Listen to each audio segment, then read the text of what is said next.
अस्सलाम वालेकुम। आज मैं आपको बताऊंगा human resource management system dot net को यूज़ किस तरह करना है।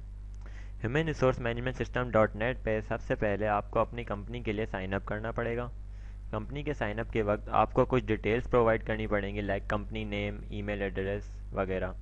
और फिर सबमिट पे क्लिक करने पे आपको एक ईमेल रिसीव होगी जिसमें आपको कंपनी का यूज़र आईडी और पासवर्ड होगा।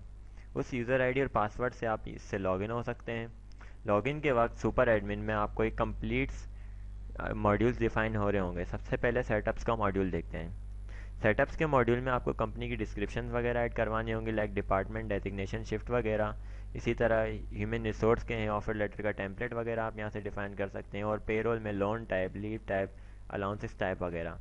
सिंपली एक लोकेशन ऐड करके देखते हैं। इसमें लोकेशन जो प्रीवियसली मैंने ऐड करी हुई है उसकी लिस्ट आ रही है। यहाँ से मैं कोई भी न्यू लोकेशन ऐड कर सकता हूँ। उसके बाद जो मेरे पास मॉड्यूल है वो है कंपनी का। कंपनी के मॉड्यूल में मैं कंपनी के विजन, मिशन वगैरह की डिस्क्रिप्शन रख सकता हूँ, किसी भी डिपार्टमेंट की डिस्क्रिप्शन रख सकता हूँ, एक्सेट्रा। इसके बाद जो मेरे पास सेक्शन आता है वो एचआर का सेक्शन है। एचआर के सेक्शन में मैं कोई भी, अगर मुझे न्यू रिक्वेस्ट फॉर्म किसी एप्लीकेंट के लिए जनरेट करना है तो मैं यहाँ से कर सकता हूँ, कोई न्यू एप्लीकेंट ऐड करवा सकता हूँ। और इसी तरह कोई अगर मुझे न्यू एम्प्लॉय ऐड करवाना है तो वो भी मैं यहाँ से करवा सकता हूँ। जब मैं कोई न्यू एम्प्लॉय ऐड करूँगा तो उसकी personal contact info, organisation info देने पर जब सबमिट पे क्लिक करूँगा तो एक कोड रिसीव्ड होगा और एक ईमेल सेंड हो जाएगी उस एम्प्लॉय का जो आपने यहाँ पे ईमेल एड्रेस दिया है। उस पर एक ईमेल रिसीव्ड हो जाएगी जिससे वो ह्यूमन रिसोर्स मैनेजमेंट सिस्टम पे लॉगिन हो सकता है एज अ एम्प्लॉय। इसी तरह किसी भी एम्प्लॉय का प्रमोशन, ट्रांसफ़र वगैरह करना हो तो वो भी यहाँ से हो सकता है। उसके बाद जो मेरे पास मॉड्यूल है वो है पेरोल का। पेरोल के मॉड्यूल में मैं किसी भी एम्प्लॉय का in the end of the month payroll generate कर सकता हूँ, अटेंडेंस अपलोड करवा सकता हूँ, लीव्स, लोन वगैरह अगर किसी ने रिक्वेस्ट भेजी हुई है तो उसका स्टेटस मैं अप्रूव्ड या रिजेक्ट भी कर सकता हूँ, लाइक हेयर।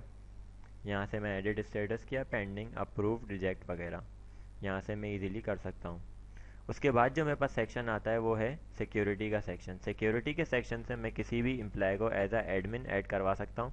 उसके लिए मुझे उसके राइट्स और टाइप्स डिफाइन करने पड़ेंगे। जैसे ही मैंने टाइप डिफाइन करी हुई है एडमिन, और इस पे जो राइट्स हैं वो ये आपको शो हो रहे हैं, जबकि व्यू रिपोर्ट्स पे सिर्फ दो ही राइट्स हैं, आप देख सकते हैं। इसी तरह मुझे अगर एडमिन बनाना है तो ऐड एडमिन में जाके मुझे एम्प्लॉय और एडमिन टाइप सेलेक्ट करूँगा तो एज अ एडमिन यहाँ पे सेलेक्ट हो जाएगा। उसके बाद जो मेरे पास सेक्शन है वो है रिपोर्ट्स का सेक्शन। रिपोर्ट्स के सेक्शन में मैं कंप्लीट रिपोर्ट देख सकता हूँ, लोन की, लीव की, और अपनी अटेंडेंस किसी भी एम्प्लॉय की देख सकता हूँ, मिसिंग अटेंडेंस देख सकता हूँ, पे स्लिप देख सकता हूँ किसी भी एम्प्लॉय की, और सैलरी शीट देख सकता हूँ किसी भी मंथ की, कंप्लीट एम्प्लॉयज़ की या एम्प्लॉय वाइज डिपेंडेंट है। इसके बाद जो मेरे पास सेक्शन है वो है एम्प्लॉय का। यहाँ से हम लॉग आउट होते हैं। अब एम्प्लॉय की आईडी से लॉगिन होकर देखते हैं। एम्प्लॉय की आईडी से जब मैं लॉगिन होगा तो मैं अपना अटेंडेंस के लिए चेक इन कर सकता हूँ, चेक आउट कर सकता हूँ, ये देख सकते हैं आप, चेक इन, चेक आउट। और मैं अपना अप्लाई कर सकता हूँ लीव के लिए, लोन के लिए, रीइंबर्समेंट के लिए, और डॉक्यूमेंट्स अपने अपलोड करवा सकता हूँ। और यहाँ से मैं अपनी कंप्लीट डिटेल भी देख सकता हूँ, अटेंडेंस की और सैलरी की। Thank you.